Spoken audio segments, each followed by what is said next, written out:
Welcome back to Rambling Roxy's Adventures in Writing.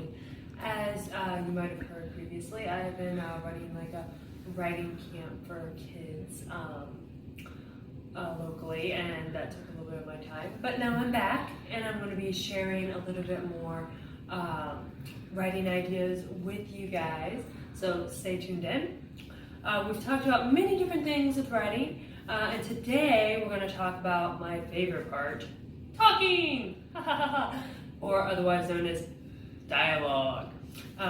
Dialogue is an important part of any story, and that is what we're going to talk about today.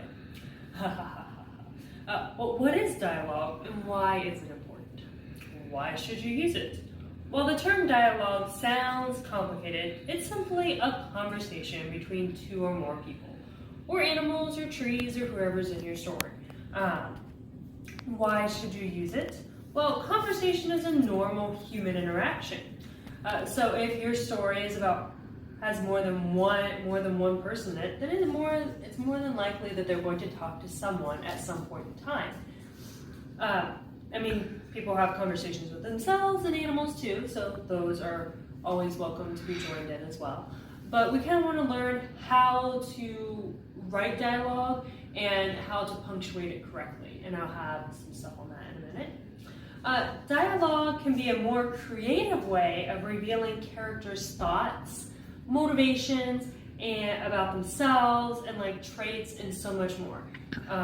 Rather than just writing everything and like your plot and everything that's going on, you can mix up your story by adding in like character conversations, and that can reveal what's going on in your character's mind rather than just say, Sally was thinking. You can actually have her talking with someone and sharing her thoughts and fears and what she wants with someone, and that's so much more interesting to read than just hearing her think about it.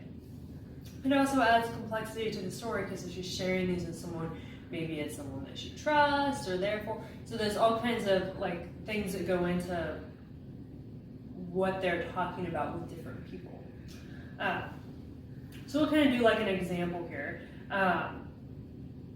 You don't have to do, and remember, like dialogue shouldn't just be simple things that like you would just talk about. You should have a little bit more in it. So I'm going to show you some examples here that could help you lead to a more in-depth story. So Jane went over to Mary's house. They talked about dolls. They went home. That's what you could just have written about. And we don't know anything more about it, right? Because you didn't hear any of that conversation. You know dolls are involved in Mary's house. Well, let's kind of go a little bit deeper and actually have some conversation or some dialogue going on. While at Mary's house, Jane asked, "What kind of dolls do you have? Do you have a favorite?" Mary replies, "I have lots of dolls that all look different. Some are historic people in different professions. My favorite is the American Girl doll, Felicity. She's set to live during the American Revolution." So do you see how much more information is received by the reader when you share this conversation and add a little bit more depth to it? You can also add in things about the setting, the weather, feelings, like asking someone like, "How are you?" or "How's the weather?" Might seem kind of dull, but they can actually reveal a lot about what's going on in the story if you do it correctly. So I just kind of wanted to share that example for you about how you can kind of do your dialogue a little bit differently to kind of reveal a little bit more. Remember, as much as we all love to talk, I know I love talking, make sure you're talking in your story kind of adds a little more complexity to the story, and there's a little bit more going on. So now that we know why that we do it, as far as adding a little bit more to the story, revealing things, let's focus on how to do it grammatically. First of all, there is the tag. There's a tag in quote marks. A tag is the "they said," "he said," "she said." That's what we call a tag. So it's kind of like saying like, "Tag, you're it, you're the one talking." So if you ever hear these things called tags, it's referring to the "he said," "she said," "they said," or a name, you know, like Sally said, or Jane said, or Mary said. Those things are all tags. Think of it like tag, that person's it, they're the one talking. You can also spice this up a little bit by using other words for said, such as shouted, whispered, implored. These are all things that kind of capture your reader's attention and give a little bit more to the emotions to your character of how they're feeling when they're having this conversation.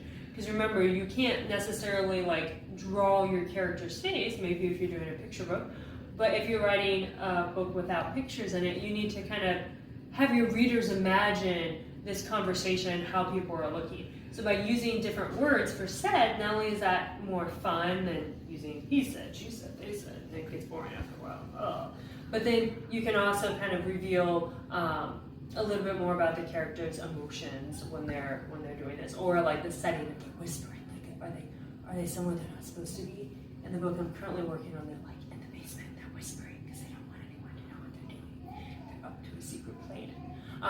So having those things, those kind of tags will kind of help your reader interpret a little more about the story too. And I'll have a whole list of other words that you can use instead of said at the end of the video. On top of that, so as we were talking about tags, the next part is the quotes. Now we need to figure out where to put those quotes. You don't put the quotes around the tag because that person's not talking. The quotes go around the words that are actually being spoken. So it would be like, he said, comma, quote, the my favorite doll, blah, blah, blah, period, then end quote. So I have put several anchor charts up to kind of show you how to do that. It's very important to get the commas and the periods correctly. Every time you, like when you start off with the tag, like she said, then you would have a comma and then the quote because you're continuing that thought and the period doesn't go to the very end. No matter where at in the dialogue, you always kind of wait to put the period at the end. So you'll see some of these examples and think of it because when the tag's in there, it's just a continuation of this thought because the whole entire tag and quote marks, that whole thing is like a thought essentially, grammatically speaking. So you have like the tag, then a comma, then the quote, then period, then end quote. You can kind of mix up where you put the tag to make your writing more interesting too, because even though you're mixing up the said and everything into different words, it also gets kind of boring if you have a big conversation going on, say entire page length, to kind of have the Amy said, blah, blah, blah, Mary said, the Nutcracker replied. It gets kind of, it sounds more like a script and that can get kind of boring. So you can mix up what a tag is and you can do like Amy said and then continue on. And then you can start with the actual quote and say that my favorite doll is said Mary. And then you can also put the tag in the middle of your dialogue as well. And those are any examples at the end of the video as well. And remember, if you need help, don't be afraid to look back at like all these anchor charts that I put in there to determine where to put the commas and quote marks. I know when I first started writing, I had to constantly look at them. Now I've got it figured out. But it would be helpful to kind of take a look at them. Anytime I do any of my writing courses with students, anytime I've ran like writing camps at school or taught writing like in the classroom, I've always left these anchor charts just up while kids are writing or put them in like the Google Classroom because it's just so much easier to kind of look back and see how to do these. But anyways, that's enough chit chat for today. Hopefully you can get to working on some of your dialogue in your writing, and I can't wait to see some of the things that you've written about. Maybe one day I'll read about them and pick up your book somewhere. Thanks for tuning in. Amelia, say hi. Hi. Thank you.